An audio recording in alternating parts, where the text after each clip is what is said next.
જય દ્વારકાધીશ ભાઈ. પેલા તો આપણે આખા દેશની અંદર અત્યારે શું તો ગૌ માતાના રાષ્ટ્ર માતાનો દરજ્જો અપાવવા માટે થઈને ગૌ આવવાનું અભિયાન હાલે છે. એટલે બધા લોકો પોતપોતાની રીતે પોતપોતાના એરિયાની અંદર આવેદનપત્ર આપે છે અને સરકાર જેને રજૂઆત કરે છે કે ભાઈ ગાયને રાષ્ટ્ર માતાનો દરજ્જો આપો. અને ભાઈ આપણે જામજોધપુરના વિસ્તારની અંદર તમે આપણે જોતા હશું, જામજોધપુર વાળા મારા જેટલા પણ મિત્રો છે કે આપણા આજુબાજુના વિસ્તારની અંદર ખાસ કરીને જામજોધપુર સિટીની અંદર એટલી બધી ગાયો રોડ ઉપર છે કે જેની કોઈ સીમા નથી. કોઈ ટ્રેનમાં કપાઈ જાય છે, કોઈ નાના મોટા એક્સિડન્ટ થાય છે અને પ્લસમાં જામજોધપુરની અંદર ભાઈ એવડી સુવિધાઓ છે, એવડી જગ્યાઓ છે, બરોબર છે, તો તે છતાં પણ જો એટલી ગાયો રોડ ઉપર રખડતી હોય તો આના જવાબદાર ખાસ કરીને તો આપણે બધા જ કહેવાય. કારણ કે આપણા બધાને ક્યાંક ને ક્યાંક ભૂલ છે. આવનારા સમયમાં ભવિષ્યની અંદર અમે ભાઈ એ દિશામાં કામ કરવા જઈ રહ્યા છીએ. આપણો વિસ્તાર છે એની અંદર ક્યાંય પણ કોઈ પણ જીવ રોડ ઉપર રખડવો ના જોઈએ. સુવિધા જેની પાસે છે બધા એ કરો. અમે એવું નથી કહેતા કે અમારે કરવું છે.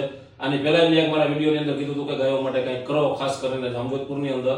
એટલે આપણે આપણા વિસ્તારથી ચાલુ કરશું, પછી જેવી ભગવાનની ઈચ્છા. પણ આપણો એક ધ્યેય એ રહે કે પહેલા આપણે આપણા વિસ્તારની અંદર જેટલા પણ આવા રખડતા આપણે જે ગાય માતાઓ જે રોડ ઉપર રખડતા જે નાના જીવ છે એ બધાને એક જગ્યાએ હાચવી લઈએ. એમાં અમે એવું નથી કહેતા કે અમારે કરવું છે, પણ આવા જેટલા પણ જે પણ કોઈ મિત્રો જોવે છે, કદાચ ક્યાંક ને ક્યાંક મોટા મોટા અધિકારીઓ જોતા હોય છે, રાજકારણીઓ જોતા હોય છે, આ બધાને કહેવાનું છે કે કાંઈક આનો રસ્તો કાઢજો. ખરેખર ખેડૂતના ઘણાના ફોન આવે છે કે અમારા બળદ બીમાર છે, અમારે થતું નથી. બળદ એને 20 વર્ષ હાયલો હોય તો એનાથી બધું થતું હોય, બરાબર છે. કોઈ એમ કાં નથી કે મારો છોકરો એને લઈ જાવ એનું મારે થતું નથી, મારા છોકરાને મારે થતું નથી, તો છોકરાઓને કેમ છૂટા નથી મૂકતા, ઢોરને છેલ્લે મૂકી. એટલે આ ભાઈ ક્યાંક ને ક્યાંક આપણી જ ભૂલ છે.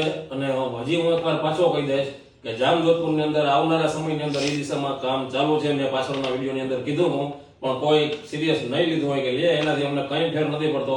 પણ આગળ જતા ગાય માટે જે પણ સામ દામ દંડ ભેદ જે પણ રસ્તેથી કરવું પડશે, આ એક ચોખવટ કરીને કહી દઈએ છીએ, જે પણ રસ્તેથી કરવું પડશે એ વસ્તુ કરશું.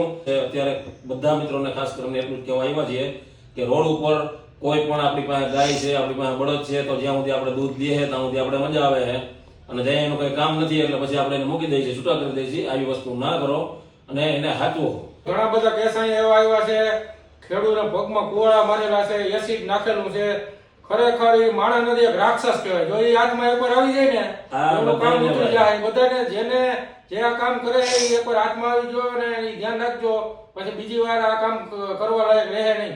આવું કામ જેટલા પણ કરે છે આ બધાને ભૂલે કે હાથમાં આવી જાઓ ને ક્યાંય કોઈ ગાયને કે કાંઈ એસિડ નાખતા કે કાંઈ લગાડતા, તેથી તમારી દશા થવાની છે ને ભાઈ, ઉપરવાળો જાણે.